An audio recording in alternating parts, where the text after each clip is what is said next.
간헐적 단식이 좋다는 건 많이들 아실 거예요. 그리고 대부분 이 16대 8을 많이 하실 텐데요. 저도 간헐적 단식을 이제 마음 먹고 할 때는 16시간에서 18시간 정도 공복은 꼭 만들거든요. 그럼에도 살이 좀 쉽게 빠지지 않더라고요. 그 이유에 대해서는 영상 뒤에서 좀 따로 말씀드리고요. 간헐적 단식 하시면 보통 아침을 많이 걸으시죠? 그런데 아침에 일어나서 점심 먹기 전까지 이 물 말고는 먹을 게 없나? 그리고 제로 음료, 탄산수, 레몬수, 아메리카노 이런 거는 마시면 안 되는 거야? 하시는 분들이 생각외로 많은 것 같더라고요. 그래서 제가 오늘 단식 중에 먹어도 되는 음료와 절대 먹어서는 안 되는 음료에 대해서 설명드리도록 할 테니까 끝까지 집중하시면서 잘 따라오세요. 먼저 마셔도 되는 거를 가장 궁금해 하실 것 같아서 이거부터 알려드릴게요. 이 생수는 당연하고요. 탄산수도 단식을 깨트리지 않아요. 레몬, 라임 등의 향이 나는 제품도 단식에 큰 영향을 안 줄 수는 있겠지만 가급적이면 인위적인 가공 형태가 일어난 제품은 피하는 것이 좋겠죠? 그래서 탄산수를 만약에 드신다고 하면 플레인으로 혹은 집에 탄산수 제조기가 있으신 분들은 그대로 드시면 돼요. 그리고 탄산수에 레몬 한 조각이나 레몬수를 조금 섞어 드시는 것도 괜찮아요. 저도 이제 집에 탄산수 제조기가 있어서 탄산수에 레몬수를 조금 섞어 먹거나 레몬수를 만들고 나온 그 레몬을 탄산수에 넣어 먹기도 하는데 상쾌하고 맛도 있어서 좋습니다. 그 다음으로는 허브차도 괜찮은데요. 보통 착각하기 쉬운 것이 녹차는 안 돼요. 그것은 이제 뒤에서 한 번 더 설명을 드리고, 카모마일, 페퍼민트 같은 이 허브차 등은 단식을 깨트리지 않죠. 그렇다고 모든 차 종류가 가능한 건 아니고 허브차 종류가 해당되는 것을 잘 숙지하시고요. 생강즙도 좋아요. 시중에 파는 생강차는 당이 들어가서 단식을 깨트리지만 그 쓰고 맛없는 생강즙 있잖아요. 저는 먹질 않는데 어쨌거나 그 생강즙은 단식을 깨트리기는커녕 인슐린 저항성을 극복하는 데 도움을 주기 때문에 간헐적 단식에 터보를 달아주는 격이 될 수가 있는 것이죠. 그리고 소금물도 좋습니다. 물 한 컵에 소금 한 티스푼 정도 양이면 충분한데요. 단식을 하는 동안 전해질 역할도 하고 허기도 덜 느끼게 도와주는 역할이 있어서 소금물을 드시거나 소금을 한 티스푼 정도 입에 넣으시고 약 드실 때처럼 맹물 한 컵 드셔서 꿀꺽 삼키는 것도 좋아요. 저는 아침에 소금물도 한 번씩 먹는데요. 정신도 좀 깨어나고 허기도 좀 더 느리게 느끼기 때문에 상당히 도움이 되더라고요. 대신에 이 맛소금 같은 건 드시면 안 되고요. 천일염, 암염처럼 이제 미네랄이 풍부하고 가공되지 않은 그런 소금으로 드셔야 해요. 그리고 레몬수도 좋아요. 레몬에는 칼로리가 조금 있긴 한데 단식의 가장 중요한 포인트는 인슐린 호르몬에 대한 부분이기 때문에 그러한 관점에서 볼 때 단식을 깨트릴 만큼의 칼로리는 아닌 아주 사소한 부분이기 때문에 괜찮아요. 저는 간헐적 단식을 할 때도 레몬수는 아침에 한 잔씩 꼭 먹고 있는데요. 이 디톡스와 배변에도 도움이 되고요. 레몬수를 먹기 전과는 확연히 다르게 몸이 가벼워진 느낌이라서 이 레몬수는 빼먹지 않고 지금도 매일 먹고 있어요. 레몬수 다들 좋다고 해서 먹고는 싶은데 레몬을 잘라서 매일 만들어 먹는 게 번거롭다고 생각하시는 분들은 아주 간단하게 먹을 수 있는 좋은 방법을 제가 고정 댓글에 해놓았으니까요. 관심 있으시면 고정 댓글에서 확인하시고요. 이제 다음으로는 절대 마셔서는 안 되는 음료수도 말씀드릴게요. 일단 탄산음료, 너무나도 당연하다는 것 알고 계시죠? 제로 음료도 마찬가지예요. 제로 음료는 칼로리도 제로고 당이 없어서 괜찮다고 하시는 분들도 있는데요. 제로 음료에는 각종 식품 첨가물, 인공 감미료 등이 많이 들어있고요.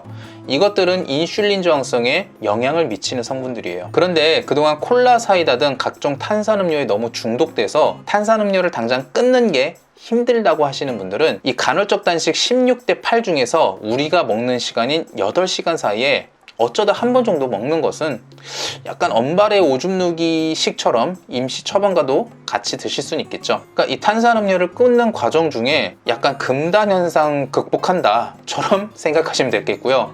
그렇지만 건강을 회복해야 하는 상태라면 웬만하면 탄산음료 자체를 끊는 것을 추천드릴게요. 그리고 또 많이들 의아해 하실 텐데 이 채소를 갈아 먹는 것도 단식을 깨트려요. 이건 드시면 몸에 나쁘다는 얘기가 아니고요. 이 오늘의 주제는 어디까지나 내가 단식 중에 어떤 걸 먹었을 때 이 단식을 깨트리는지 아닌지가 핵심 포인트니까 그 관점에서 계속 말씀드리는 거예요. 채소마다 성분이 많이 다르지만 채소에도 당이 들어있는 것들도 있고요. 이 당이 아니더라도 그냥 채소를 먹는 것과 마찬가지기에 좀 단식을 깨트릴 확률이 매우 높아요. 그러나 단식을 마치고 나서 이 채소 음료를 드시는 거는 몸에 아주 좋죠. 또 모든 주스는 그냥 다 안 된다고 보시면 돼요. 시중에서 파는 주스는 당연하고요. 과일을 직접 착즙해서 드시는 주스도 단식을 깨트립니다. 이 착즙은 과일의 식이섬유는 빼놓고 과당만 섭취하는 것이기 때문에 당연하게도 단식을 깨트리고요. 그러면 갈아 먹는 건 과일을 통째로 먹는 거나 마찬가지니까 괜찮지 않느냐 하실 수 있는데, 식이섬유를 같이 먹는다 해도 역시나 당이 들어오죠, 우리 몸에.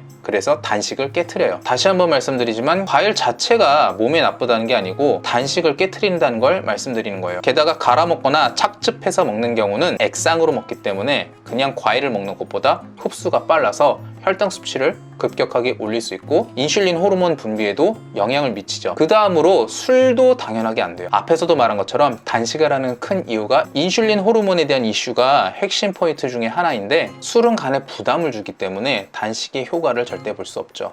그 외에도 우유, 두유 등도 간식을 깨트리고, 콤부차에 대해서도 많이 궁금해 하시는 것 같더라고요. 콤부차도 마찬가지로 단식을 깨트려요. 저도 예전에 콤부차를 딱 한번 먹어봤는데, 시중에 파는 콤부차는 대부분 당과 함께 여러 성분들이 들어가 있어요. 그렇기 때문에 시중에서 파는 콤부차는 단식을 깨트린다고 보시면 되고요. 그리고 마지막으로 정말 많이 궁금해 하실 만한 음료, 바로 아메리카노나 방탄커피에 대해서 말씀드릴게요.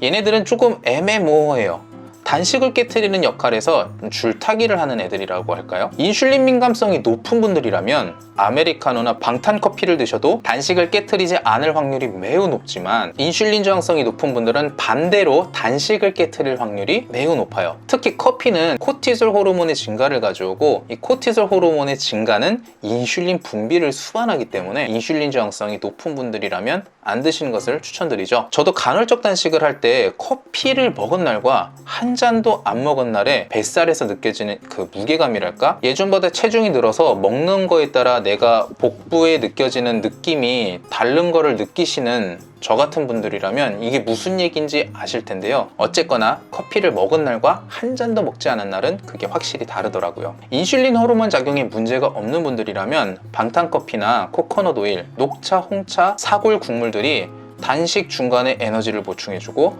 허기를 느끼지 않게 해주는데 도움을 줍니다. 하지만 이것도 개개인마다 다르게 작용을 하기 때문에 인슐린 저항성이 높은 분들은 무조건 안 드시는 것을 추천드려요. 무엇보다 며칠씩 아무것도 안 먹고 단식을 하는 게 아니고 간헐적 단식이잖아요. 보통 6시에서 8시 사이에 식사를 마치고 일반적인 점심시간인 12시까지 식사를 안 하는 게 보통의 간헐적 단식이기 때문에 아침에 일어나서 점심 드실 때까지만이라도 잘 한번 참아보시는 것을 권장드려요. 그러면 저는 간헐적 단식을 자주 하는 편인데도 다른 다이어터들처럼 체중이 쉽게 줄지 않는다고 말씀드렸는데요. 그 비밀은 뭐냐면 바로 군것질이에요. 아무리 단식을 하고 첫 끼에 가공식품, 당이 함유되지 않은 식품, 이런 것을 피하고 좋은 걸 먹었다고 해도 점심과 저녁 사이에 군것질을 하면 살이 더 찌지는 않지만 잘 빠지지도 않더라고요. 인슐린 저항성이 지금은 많이 약해진 상태이긴 한데 그래도 아직은 체질 개선이 많이 필요한 상태인 것 같아요. 그리고 결국 시중에서 파는 군것질, 배달음식, 가공식품 등은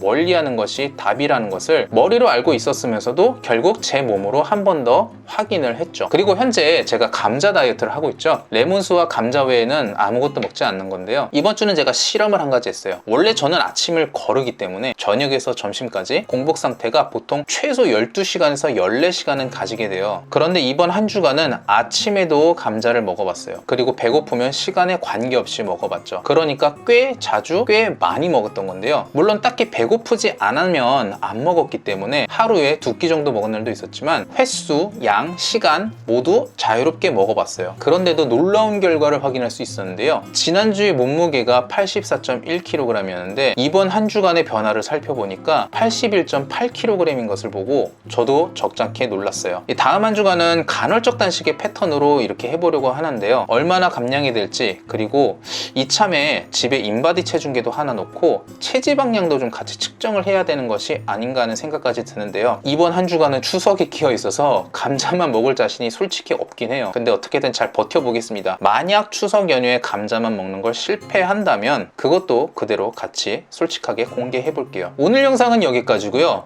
오늘도 이 영상을 보시는 모든 분들이 아프지 않고 건강하게 장수하시길 바라는 마음을 전해드리면서 구독과 좋아요, 알림 설정까지 부탁드릴게요. 오늘도 건강한 하루 되세요.